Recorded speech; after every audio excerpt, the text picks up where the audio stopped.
The grand banquet hall was filled with the kind of expensive silence that only comes when people are too rich to shout. It was a Tuesday evening in the city, and inside the high walls of the elite club, the air smelled of old perfume, expensive cigars, and roasting meat. Crystal chandeliers hung from the ceiling like frozen waterfalls, casting a sharp, bright light over the tables. At every table, people sat in stiff chairs, dressed in suits that cost more than most people earned in a year. Leah moved through the room like a ghost. She was 24 years old, with tired eyes and a sore back. She wore a black uniform that was a little too tight around the shoulders and shoes that pinched her toes with every step. In her hands, she carried a large silver tray loaded with glasses full of golden champagne. The liquid shimmered under the lights, looking delicate and pretty.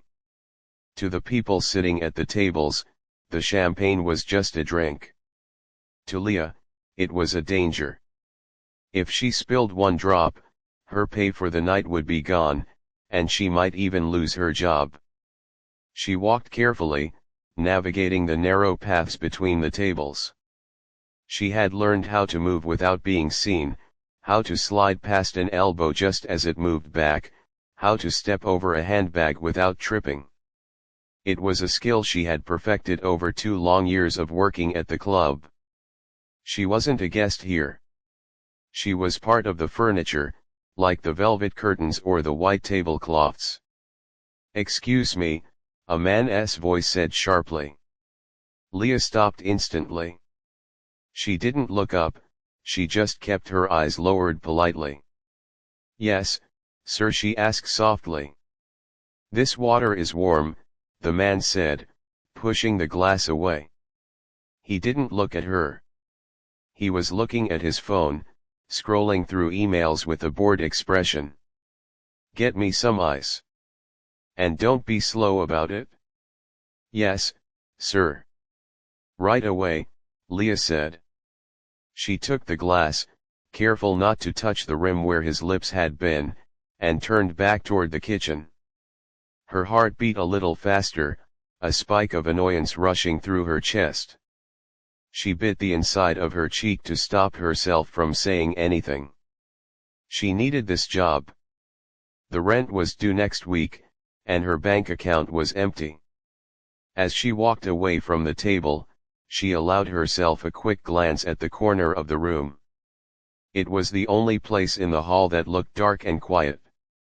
There, standing alone on a small raised platform, was a grand piano. It was a massive, shiny black beast of an instrument. The lid was closed, and a velvet rope was strung around it to keep people away. Leah felt a sudden pull in her chest, like a hook tugging at her insides. She slowed her steps for just a second. It had been 6 months since she had last touched a piano. 6 months since she had walked out of the music conservatory, defeated by the pressure, the debt, and the feeling that she just wasn't good enough. She had traded her dream of concert halls for this reality of serving drinks to people who didn't know she existed.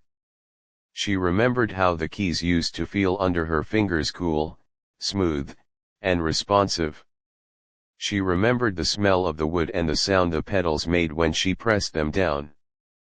Playing the piano used to be the only time she felt like she was truly breathing. Now, the only time she heard music was when the hired band played on weekends, and even then, she was usually too busy clearing plates to listen. She reached the kitchen and pushed through the swinging doors. The noise hit her instantly. Pots were banging, chefs were yelling orders, and servers were rushing around with trays of food. It was hot and steamy, a complete opposite of the cool, quiet luxury outside.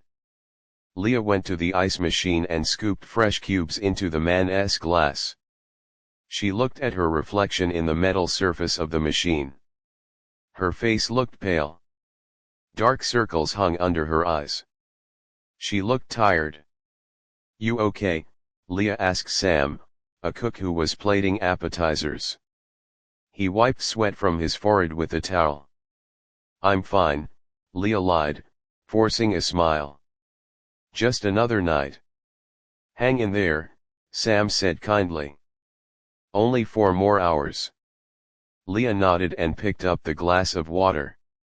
She took a deep breath, squared her shoulders, and walked back out into the quiet room. She felt like she was stepping onto a stage, but she was just the background character in someone else's play.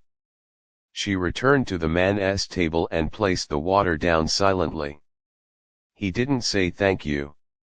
He just took a sip and continued talking to the woman next to him about stocks and markets. Leah faded away, turning to check on another table. This new table was full of younger people, perhaps in their 30s. They were dressed in fashionable clothes, but they looked just as detached as the older guests.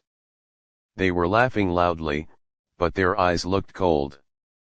They were talking about a vacation they had just taken, complaining about the service at the hotel. The flight was awful, one woman said, tossing her hair back. And the view from the room was terrible.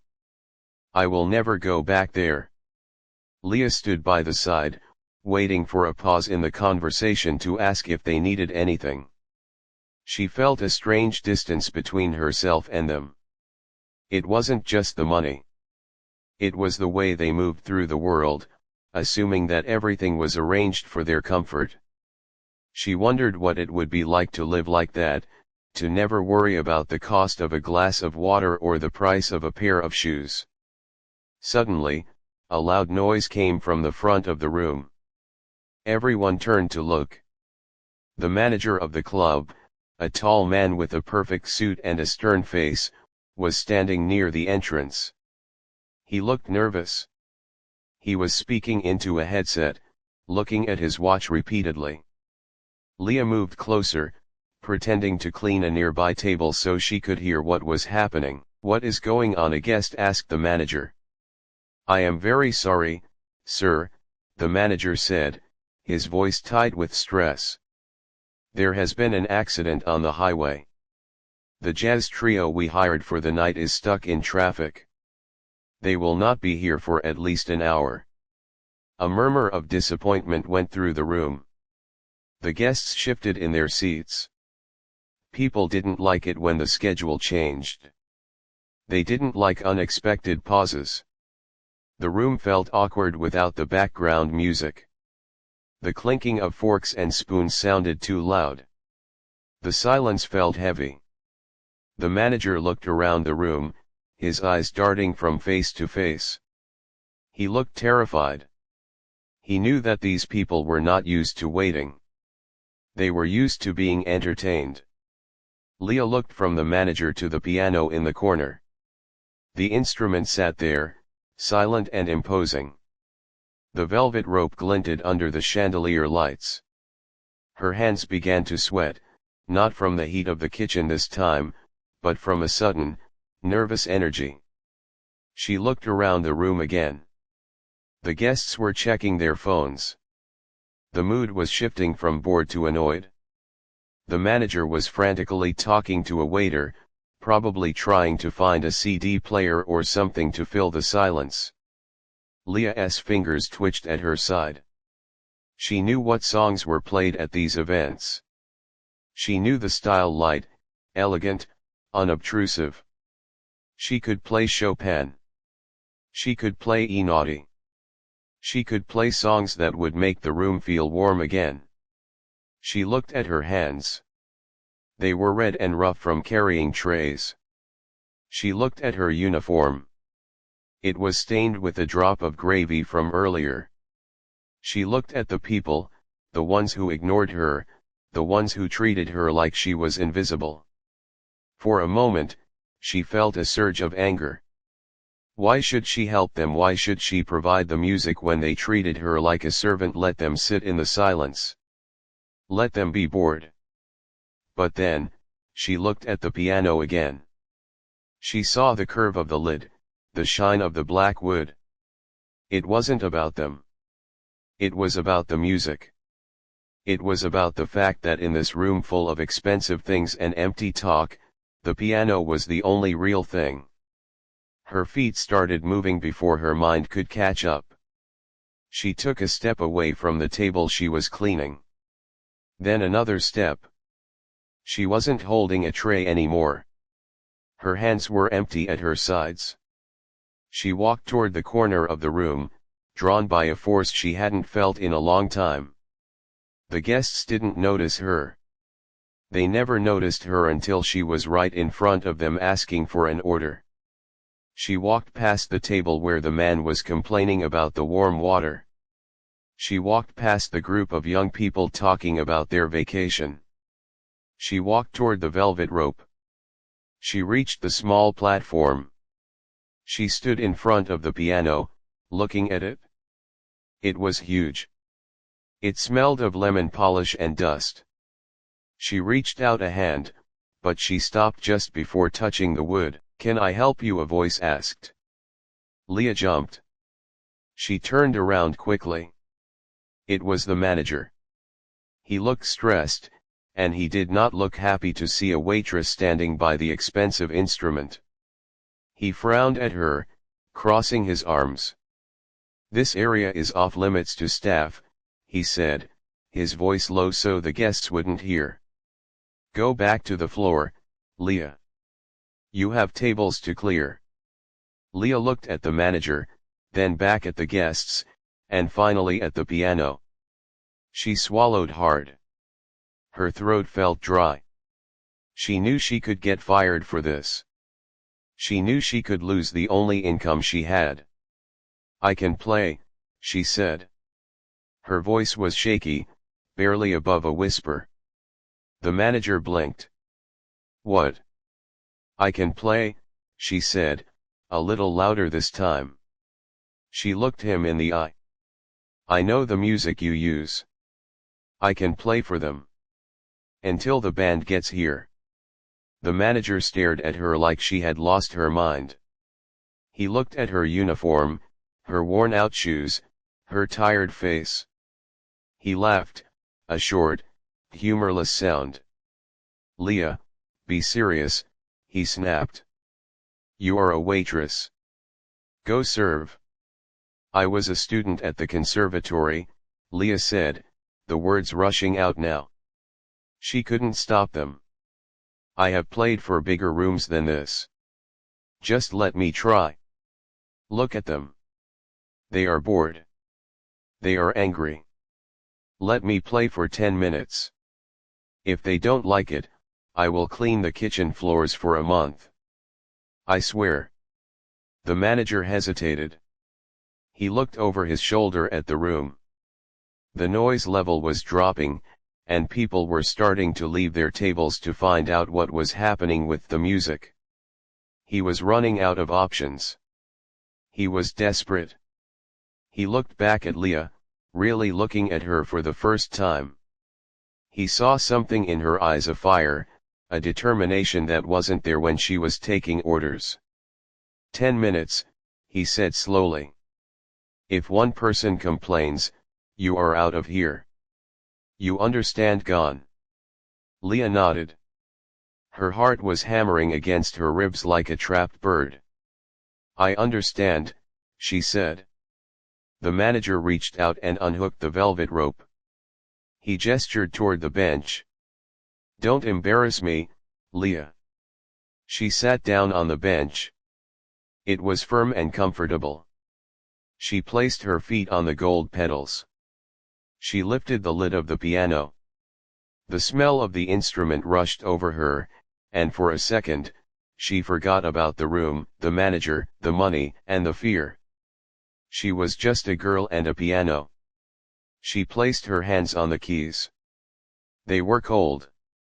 She took a deep breath, filling her lungs with the stale, perfumed air of the banquet hall. She closed her eyes for a second, listening to the silence. Then, she began to play The. The moment her fingers touched the ivory keys, the air around the piano seemed to change. Leah didn't start with a loud bang or a flashy run of notes. Instead, she pressed down gently, letting a single, low C note hum through the wood. It was a deep, resonant sound that seemed to vibrate right through the floorboards and up the legs of the nearby tables. The manager, whose name was Robert, stood a few feet away with his arms crossed tightly against his chest. He looked like a man waiting for a car crash to happen. His eyes darted from Leah's stiff back to the crowd of wealthy diners, praying that no one would throw a glass or shout in outrage. He regretted saying yes immediately. It was a lapse in judgment. He should have just turned on the radio or let them eat in silence. A waitress playing the grand piano was absurd. Leah closed her eyes for a brief second to shut out the room. She pictured her small, dusty apartment where her keyboard sat in the corner, covered in laundry. She pictured the practice rooms at school with the peeling paint and the cracked windows. She let those images fade until all that was left was the feeling of the music. She began to play a piece that was soft and rolling, like gentle waves on a beach. It was a composition by a modern composer, simple enough to follow but full of emotion. At first, nobody noticed. The noise level in the room was still high. A man near the front laughed loudly at a joke, slapping his hand on the table. A woman was complaining to a waiter about the soup. The music was just background noise, like the hum of the air conditioner. They assumed it was a recording starting up or perhaps the band had arrived quietly. But then, the melody started to grow. Leah's right hand began to dance a little faster, weaving intricate patterns that climbed higher up the scale. The sound was crisp and clean, cutting through the thick air of the room. It possessed a quality that recorded music often lacked. It was alive. The notes swelled and faded just like a human voice. Robert noticed it first. He saw a man at the closest table stop chewing. The man held his fork halfway to his mouth, his head tilted slightly to the side. He wasn't looking at his food anymore. He was looking toward the dark corner where the piano sat. Slowly, the man lowered his fork. It clinked softly against the china plate, but the sound was lost in the music. The reaction moved through the room like a slow ripple. It wasn't a sudden hush, it was a gradual quieting down. At a table in the middle, two women were arguing about a bill. One of them stopped talking mid-sentence, her eyes widening. She glanced at her friend, who raised a finger to her lips. They both turned to look for the source of the sound. Leah kept her head down. She didn't look at the audience. She focused entirely on her hands. She could feel the tension leaving her shoulders, replaced by a familiar warmth. This was where she was supposed to be. For the last 2 years, she had been carrying heavy trays and smiling at people who looked right through her. She had forgotten what it felt like to be powerful. But here, with 88 keys under her control, she was the one in charge. The song shifted. The gentle waves turned into something stronger, more rhythmic. Leah's left hand started to mark out a steady beat, a heartbeat that thumped against the walls. She pressed the sustain pedal, and the sound filled every corner of the hall. It washed over the crystal glasses, the silverware, and the expensive suits. Suddenly, a glass tipped over at a table near the back. A red wine stain spread across a white tablecloth. Usually, this would be a disaster. The waiters would rush over with towels, and the guest would yell for a manager. But tonight, nobody moved. The person who spilled the wine didn't even stand up. They just stared at the piano, watching the young woman in the black uniform. Robert uncrossed his arms. His jaw dropped open slightly. He couldn't believe his ears. He had heard street musicians before, and he had heard students play, but this was different. Leah wasn't just hitting the right notes. She was telling a story. The music sounded effortless, but he could see the muscles in her forearms flexing as she reached for the difficult intervals. She was pouring something real into the instrument, something raw and honest that this room of plastic smiles had never seen before. The owner of the club, a wealthy man named Mr. Sterling, was sitting at the head table. He had been in a bad mood all night. His soup was cold, and his stock portfolio had dropped 3 points that afternoon. He was ready to leave. But when the music started, he stopped checking his watch. He looked up, annoyed at first, thinking the band was finally here. But he didn't see a band. He saw a lone figure at the piano. Mr. Sterling squinted his eyes. He leaned forward in his chair. "Who is that?" he whispered to the waiter standing nearby. "That's Leah, sir," the waiter whispered back, sounding just as surprised as his boss. "She works in the dining room." "The waitress?" Mr. Sterling asked. He looked back at the piano with new eyes. He watched the way Leah moved. She didn't look like a waitress anymore. Her back was straight, her posture regal. She commanded the instrument with confidence. It was a transformation that was impossible to ignore. The music became more intense. Leah's fingers were flying now, a blur of motion. She was playing a section that required incredible speed and precision. She hit a wrong note, a jarring, sharp sound that made her flinch.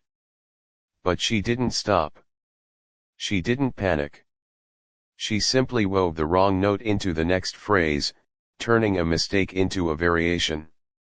It was a skill that only a true musician had. The crowd was captivated. Conversations had died out completely. The only sounds in the vast hall were the music and the soft rustle of clothes as people turned in their seats to get a better view. The atmosphere in the room had shifted from bored indifference to intense curiosity. It was as if they had stumbled upon a secret treasure in their own backyard. Leah could feel the change. She could feel the energy of the room focusing on her. It made her nervous, but it also made her feel alive. She remembered why she had put herself through years of conservatory training.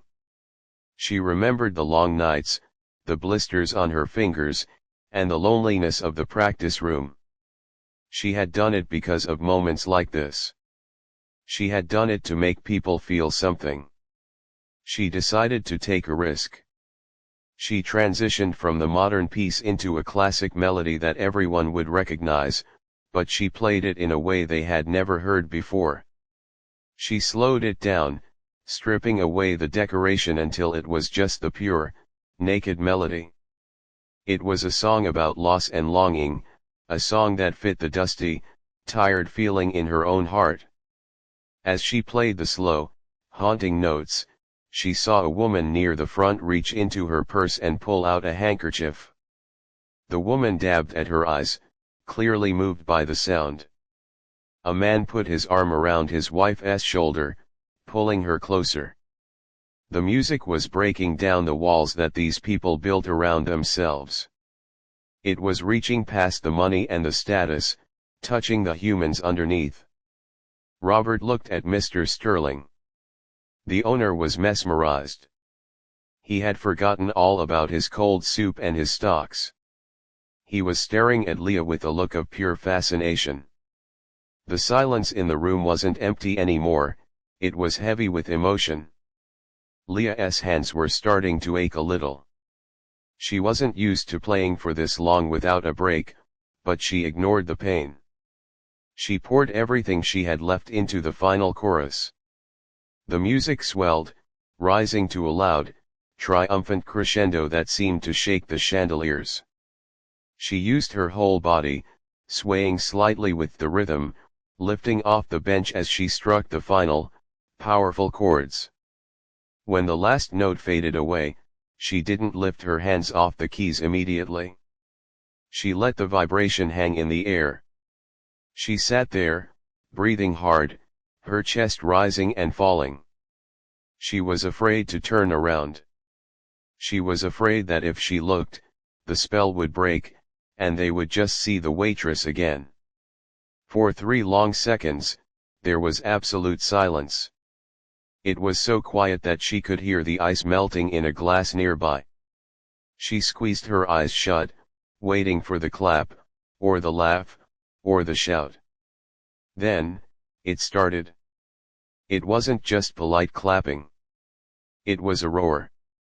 Mr. Sterling stood up first, clapping his hands together loudly, a smile breaking across his serious face. Then the rest of the room followed. People got to their feet. They weren't clapping because it was expected, they were clapping because they were amazed. Leah slowly pulled her hands away from the keys. She turned around on the bench to face the room. Her face was flushed red. She looked terrified. She saw a wall of people standing and applauding. She saw Robert in the back, looking at her with his mouth open, his hands slowly coming together. She didn't know what to do. She stood up awkwardly. She almost forgot to curtsy, but then remembered the manners her grandmother had taught her. She dipped a small, clumsy curtsy. The applause got louder when she did that. A man in the front row, the one who had complained about the warm water earlier, whistled loudly. He was smiling at her now, really seeing her for the first time. He wasn't looking at a servant. He was looking at an artist. Bravo! Someone shouted. More. Leah stood there, trembling slightly. She looked at her hands, then at the crowd. For the first time in 2 years, she didn't feel invisible. She felt like she was glowing. The noise of the applause washed over her, warming her from the inside out, hotter than any kitchen stove. She looked at Robert, and for a split second, she saw him wipe a tear from his eye before turning to tend to a guest. She knew she wasn't just a waitress anymore. She was the person who had stolen the show. The applause washed over Leah like a physical wave, loud and overwhelming. It wasn't just a polite smattering of hands clapping, it was a roar that bounced off the high ceilings and filled the empty spaces where the arrogance used to be. Leah stood frozen in front of the piano bench, her hands still trembling slightly from the exertion. She felt her face burning hot, a flush of red creeping up her neck. She wasn't used to being looked at.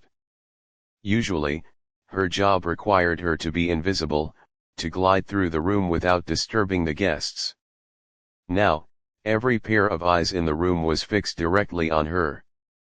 Robert, the manager, was standing near the kitchen doors. His face was a mixture of shock and relief. He had been ready to fire her 10 minutes ago, but now he was looking at her as if she were a celebrity. He gestured frantically for her to take another bow, a wide, uncharacteristic smile plastered on his face. Leah gave a small, awkward nod. She didn't feel like a star. She felt like a deer caught in headlights, exposed and vulnerable. She curtsied again, a quick dip of her knees, and then hurriedly moved back toward the side of the room, trying to make herself small again. As she walked away from the piano, the atmosphere in the room shifted. The cold detachment that had hung over the tables like a gray cloud was gone. The guests were buzzing with energy. They weren't looking at their phones anymore.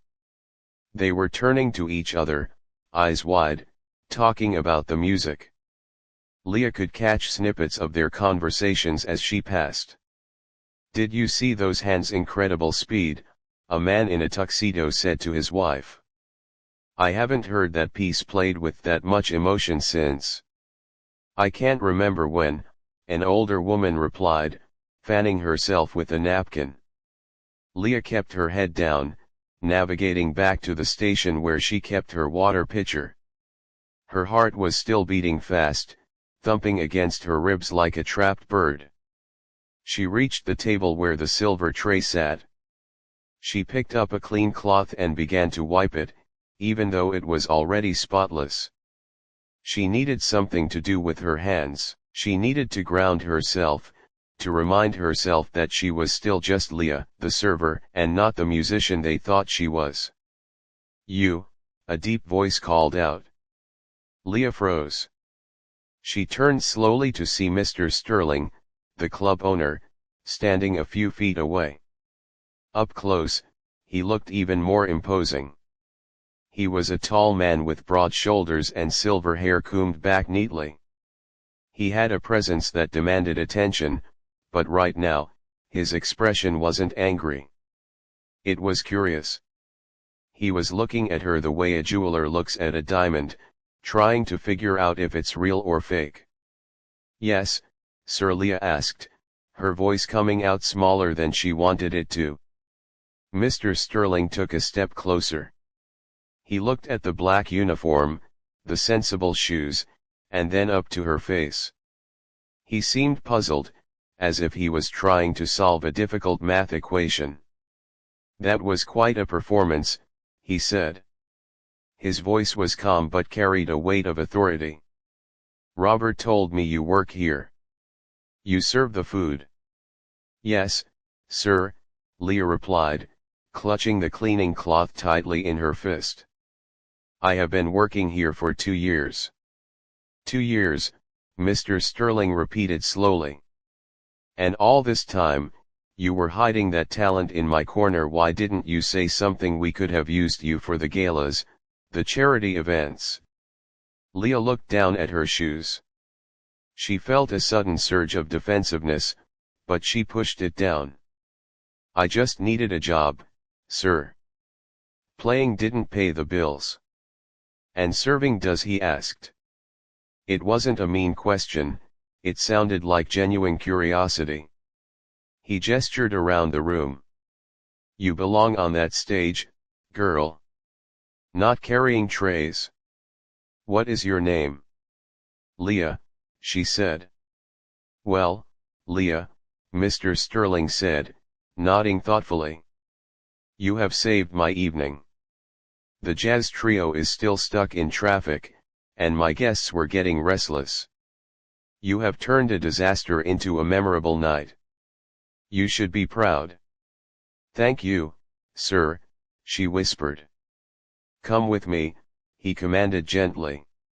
He turned and walked back toward the main dining area. Leah hesitated for a second. She wasn't supposed to leave her station. But when the owner of the club tells you to come, you go.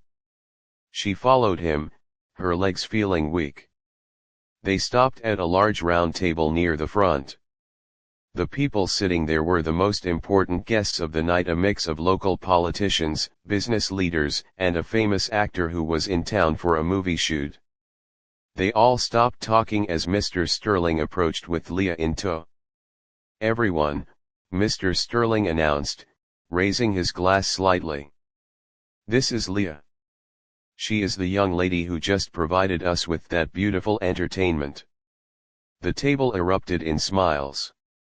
A woman in a sparkling blue dress reached out and touched Leah's arm. "Darling, that was breathtaking," she gushed. "Where did you study?" "I went to the City Conservatory, ma'am," Leah said, feeling her face heat up again. "I thought so," the woman said. "You have that technique. It's rigorous, very disciplined, but you play with such feeling. It's rare." "She does," Mr. Sterling agreed. He looked at Leah with a new kind of respect. "Leah, these guests were asking about an encore. I think it's only fair we give them what they want." Leah's stomach did a flip. An encore? She hadn't prepared anything else. She had just played what was in her heart. She looked at the piano, which seemed miles away across the vast carpet. Then she looked at the expectant faces around the table. They weren't looking down on her anymore. They were waiting for her. I don't have any sheet music, sir," Leah stammered. Mr. Sterling laughed, a short, booming sound. My dear, look around you. Do any of these people look like they care about sheet music they want to hear you play? Just play what you feel. Play something happy. We've had enough gloom for one night. Leah nodded slowly. She felt a strange calm settle over her. The fear was still there, scratching at the back of her mind, but it was mixed with something else now. It was excitement. For years, she had been told she wasn't good enough, that she was just another student struggling to make it. She had let those voices win. She had hidden her talent away, burying it under shifts and aprons and rent checks. But tonight, the voices were silent. The only sound she could hear was the music in her head. "Okay," she said softly. "I will play." She walked back toward the piano. The room was even quieter now than before. The guests were shifting in their seats, turning their chairs so they could see her better. It felt intimate, almost too intimate, like she was standing in front of a crowd in her underwear. But as she sat back down on the bench, the familiar smell of the wood and the dust comforted her. Leah thought about what Mr. Sterling had said. Play something happy. She closed her eyes and searched her memory. She thought of a piece she used to play as a child, a ragtime tune that was fast and bouncy and full of life. It wasn't the kind of music usually played at these stuffy events. It was music for a saloon or a carnival. But it was full of joy. She placed her hands on the keys and took a deep breath. She didn't hesitate this time. She launched straight into the melody. It was a completely different sound from the sad, slow songs she had played earlier. This music was like sunlight breaking through clouds. It was energetic and rhythmic, with a bouncing bass line that made people want to tap their feet. Leah felt her own body relaxing. She wasn't worried about perfection now. She was having fun. She let her fingers fly across the keys, hitting the notes with a percussive attack that made the piano sing. She swayed back and forth, keeping time with the music. A smile tugged at the corners of her mouth. She remembered why she loved this instrument. It wasn't just about the notes or the technique. It was about the connection. She could feel the energy of the room changing again. The tension was melting away, replaced by a lightness that hadn't been there all night. She looked up for a moment and saw the waiter who had poured the wine earlier. He was standing near the wall, grinning at her and tapping his foot. Even Robert, the stressed-out manager, was leaning against a pillar, looking peaceful for the first time in hours. Leah closed her eyes again and let the music take her. She improvised a little, adding extra trills and flourishes, showing off just a little bit. She was playing for herself, but she was also playing for every person in that room who had ever felt invisible. She was showing them that you never really know who is standing right next to you, holding a tray or sweeping a floor. You never know what hidden gifts are wrapped in plain packaging. As the song sped up toward the end, Leah's hands were a blur. The final chords were crashing and loud, a celebration of sound. She slammed the last note with both hands, holding it down until the sound faded into the wooden frame of the piano. She sat there, breathing hard, sweat beading on her forehead. She waited for the silence that usually follows a song. But it didn't come. Before she could even lift her hands off the keys, the room exploded. It wasn't just applause this time. It was cheering. People were standing on their chairs. The woman in the blue dress was clapping so hard her hands must have stung. Mr. Sterling was laughing and clapping along with them. Leah stood up and turned around. The sea of faces was a blur, but the energy was electric. She curtsied deeply, holding the pose for a moment. When she stood up, she saw Mr. Sterling walking toward her, but this time he wasn't alone. He had the famous actor with him. The room seemed to hold its breath again. Leah gripped the edge of the piano bench, her knuckles white. She wondered what was happening next. She wondered if this was the moment the dream turned into a nightmare, or if it was just the beginning of something entirely new. Mr. Sterling walked up the small steps to the stage area with a purposeful stride, the famous actor following close behind. The actor was a man Leah had seen on dozens of movie posters at the bus stop, a man who usually graced magazine covers with a scowl or a charming smirk. Tonight, however, his expression was one of pure, unfiltered admiration. The crowd hushed again, sensing that this was a significant moment. They leaned in, their champagne forgotten, wondering what the club owner was going to do. Leah stood rooted to the spot, her hands clutching the fabric of her uniform skirt. She felt small under their gaze, but a strange current was running through her veins, a mix of terror and a thrilling sensation she hadn't felt in years. Mr. Sterling stopped in front of her and gently placed a hand on her shoulder. It was a heavy hand, but the touch was kind. "Ladies and gentlemen," Mr. Sterling's voice boomed, easily reaching the back of the hall without the need for a microphone. "We have witnessed a miracle tonight. Sometimes, the best entertainment isn't the one you pay thousands of dollars for. Sometimes, it is the person who pours your coffee." A ripple of agreement went through the room. People nodded and murmured. The irony hung thick in the air. They had been looking for a show, and the whole time, the show had been clearing their empty plates. "This is a rare moment," Mr. Sterling continued, turning to look at Leah. "And we have a special guest here who felt the music so deeply he insisted on coming up here." The actor stepped forward. He was even taller in real life, dressed in a sharp, dark suit that fit him perfectly. He looked at Leah, not as a fan looks at a celebrity, but as one artist looks at another. He didn't speak to the crowd first. He spoke directly to her. "I have been in this business for 30 years, the actor said, his voice deep and gravelly, the kind of voice that was made for radio. "I have played scenes where I had to cry, laugh, and scream. I have worked with the best directors and the best musicians. But I have never, ever been moved to tears by a performance in a banquet hall." The room was dead silent. Leah felt her breath hitch. Tears she had made him cry. She looked into his eyes and saw that he was telling the truth.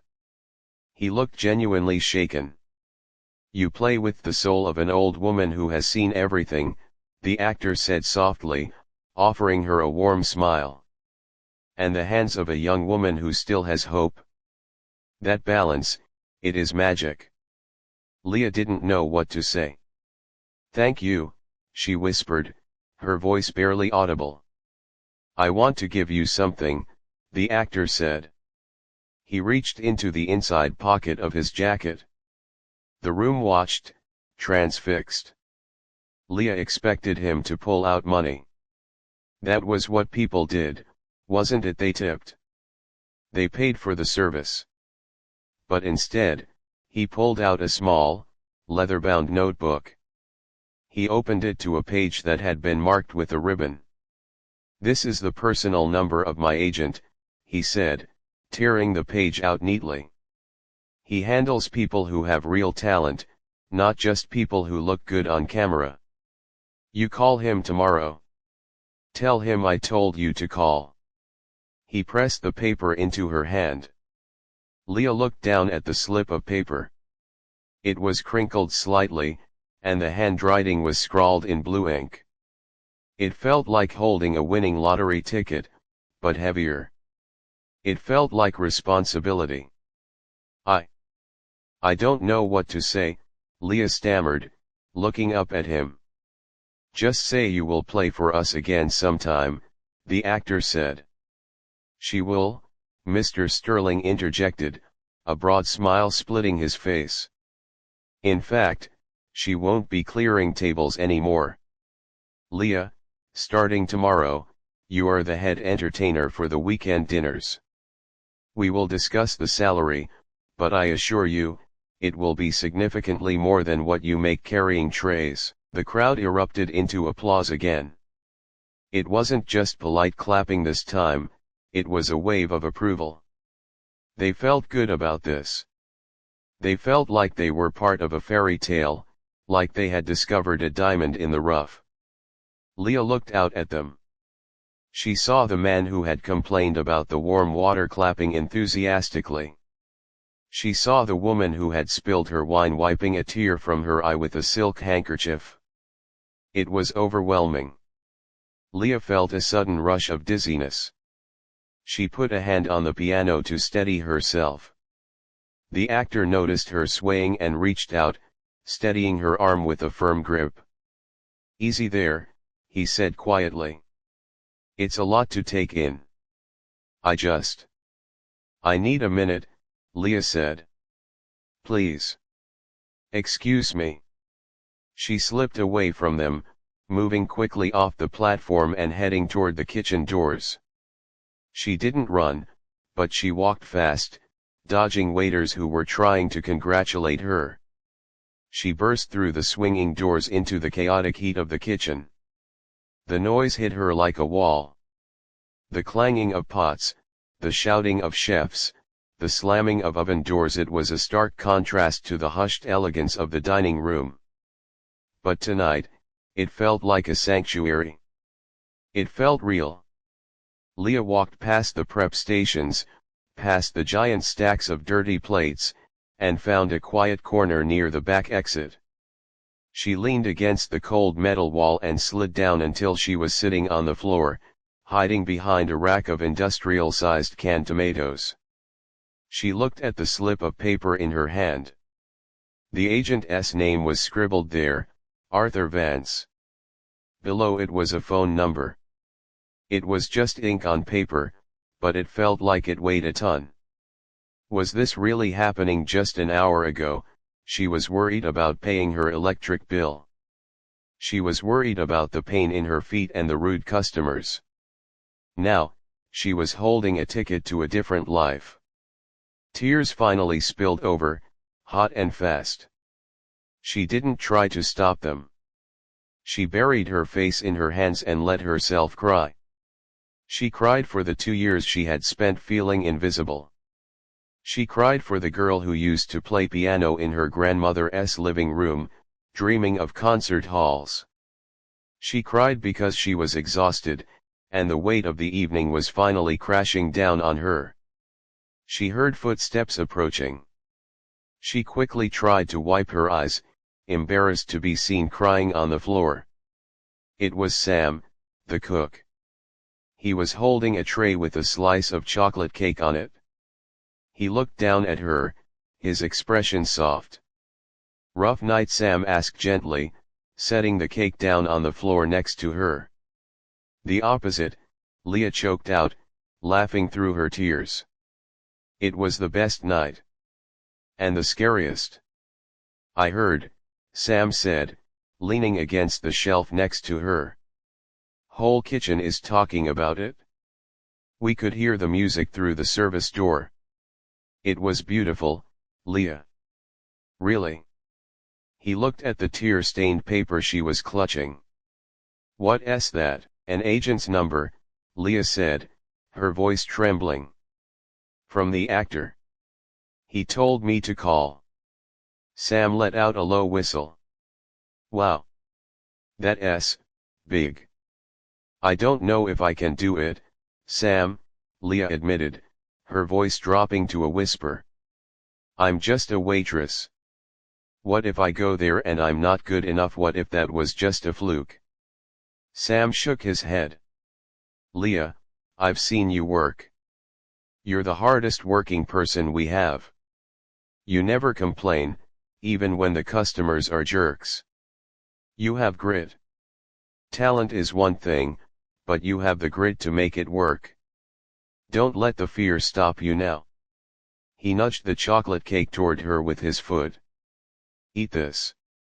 You probably haven't eaten all day. You need sugar if you're going to go back out there and save the world. Leah picked up the fork. The cake looked rich and sweet. She took a bite. The chocolate melted in her mouth, sugary and comforting. It grounded her. It reminded her that she was human, that she needed to eat, that she was still just Leah. Thanks, Sam, she said, wiping her face with a napkin he handed her. Don't mention it, Sam said, pushing himself off the shelf. But get back out there. Mr. Sterling is looking for you. He looks like a man on a mission. Sam walked away, leaving her alone in the corner. Leah finished the cake in 3 more bites. She stood up, smoothing down her uniform. She took a deep breath and looked at the paper again. She folded it carefully and tucked it into the secret pocket inside her apron, right next to her heart. She felt different. The fear was still there, twitching in her stomach, but it was smaller now. It was overshadowed by a new feeling. It was pride. She had walked into that room as a nobody, and she had left them speechless. She had used the only weapon she had, her music, and it had struck true. Leah walked to the mirror near the time clock and checked her reflection. Her eyes were a little puffy, but they were bright. Her hair was messy, but she pulled it back into a tight, professional bun. She washed her hands in the sink, the cool water shocking her skin.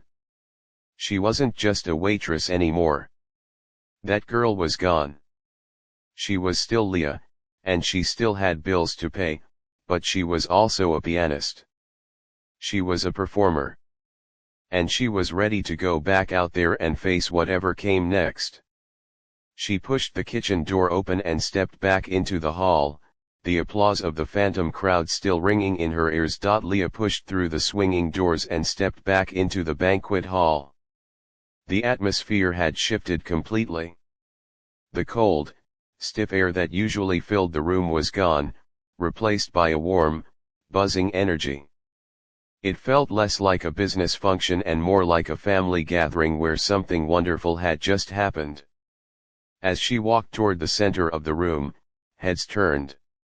It wasn't the polite, dismissive glances she was used to. People were actually looking at her. They were smiling at her. A man she had served water to 100 times, a man who never looked up from his phone, actually raised his glass in a salute to her. A woman near the front gave her a genuine, warm smile that crinkled the corners of her eyes. Leah kept walking until she reached Mr. Sterling.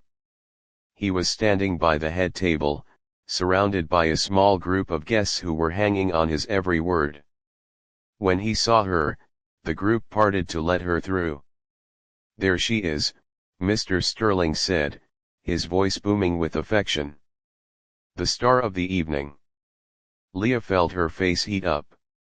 She still felt the phantom sensation of the piano keys under her fingers, but the reality of the room was rushing back in.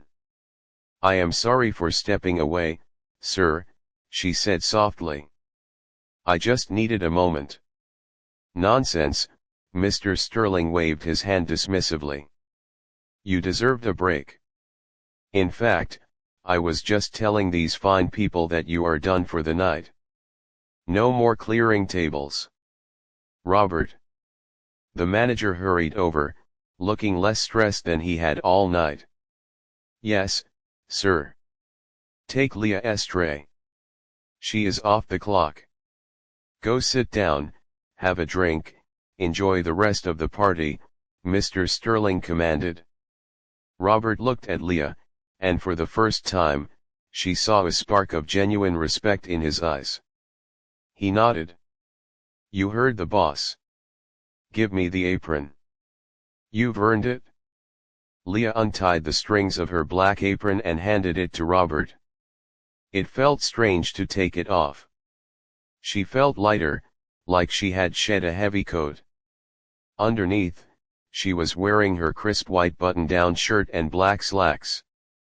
It wasn't a gown, but without the apron, she didn't look like a server anymore. She just looked like a guest. Mr. Sterling gestured toward an empty seat at the table near the front, the seat right next to the famous actor. "Sit, Leah. Please." The room quieted down as she pulled out the chair and sat. She felt out of place, sitting on velvet upholstery among the city's elite. She smoothed the napkin on her lap, her fingers trembling slightly. The actor turned to her, his expression kind and relaxed. "You look like you've seen a ghost," he whispered, leaning in so only she could hear. "It just feels strange," Leah admitted. "An hour ago, I was serving the soup. And now you are eating it," the actor said with a wink, signaling to a waiter. "Bring her the best meal in the house. And a glass of that champagne she's been carrying around all night."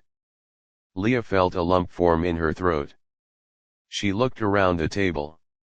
These were people who lived in a different world. They owned buildings, they decided fates, they graced magazine covers. Yet, here they were, treating her like an equal. It wasn't because she had money or power. It was because she had shared something real with them. She had stripped away the fancy decorations and the expensive clothes and had given them a piece of her soul. That was the only currency that mattered in this room tonight. The waiter returned with a plate of food that looked more like art than dinner. It was beautiful, but Leah found she wasn't very hungry. Her stomach was still twisting with nerves and the lingering adrenaline of the performance. She picked up the glass of champagne, though, and took a small sip. The bubbles danced on her tongue, crisp and cold. She smiled. Mr. Sterling stood up again, raising his glass to command the room's attention. "Friends, we have one more order of business before the band arrives." The guests turned their attention to him. "Tonight, we were reminded that talent is not always where we look for it," Mr. Sterling began.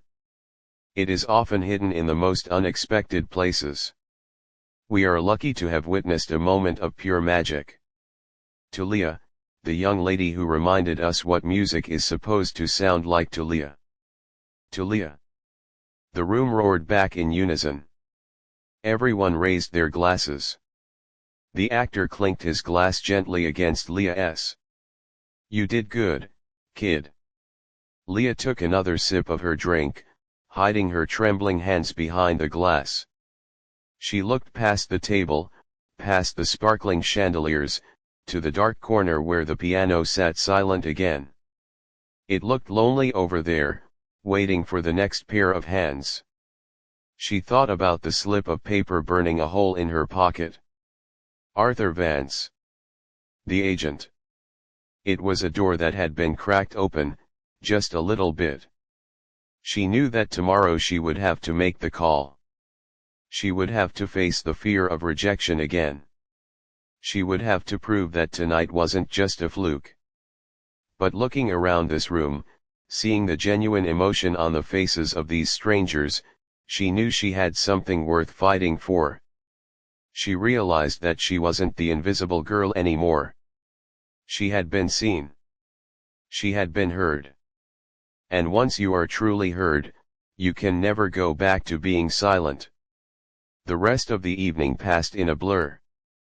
People came by the table to shake her hand and thank her. An older woman, a famous philanthropist who Leah had read about in the papers, took Leah's hand in both of hers. "Don't let this world change you, darling," the woman said, her eyes serious. "Keep that fire inside. The world needs it." Leah nodded, squeezing the woman's hand. "I will try." Finally, the late hour began to take its toll. The guests started to drift away, collecting their coats and saying their goodbyes. The room slowly emptied, the noise level dropping until it was just the sound of the cleanup crew beginning their work. Leah stood up to leave. She looked for Mr. Sterling to say thank you, but he was deep in conversation near the entrance. She didn't want to interrupt. She realized she didn't need to say goodbye with words. The music had said it all. She walked toward the coat check, her shoes clicking on the marble floor. She felt different. Her back was straighter, her steps more confident. She collected her old jacket and pulled it on. It was thin and worn compared to the fur coats around her, but it felt warm. She stepped out of the club and into the night air. The city was alive, lights flashing in the distance, cars honking their horns. It was a harsh, noisy city, but tonight, it sounded like music. Leah reached into her pocket and pulled out the slip of paper. She unfolded it under the street lamp, reading the name again, Arthur Vance. She smiled to herself. She didn't know what tomorrow would bring. She might still be a waitress next week. She might be a student again. She might be nothing at all. But as she stood there on the sidewalk, looking up at the stars above the city skyline, she knew one thing for sure. She was a musician. And that was something nobody could ever take away from her. She put the paper back into her pocket, right next to her heart, and turned toward the subway station. She walked home, not floating on air, but walking firmly on the ground, ready for whatever song came next.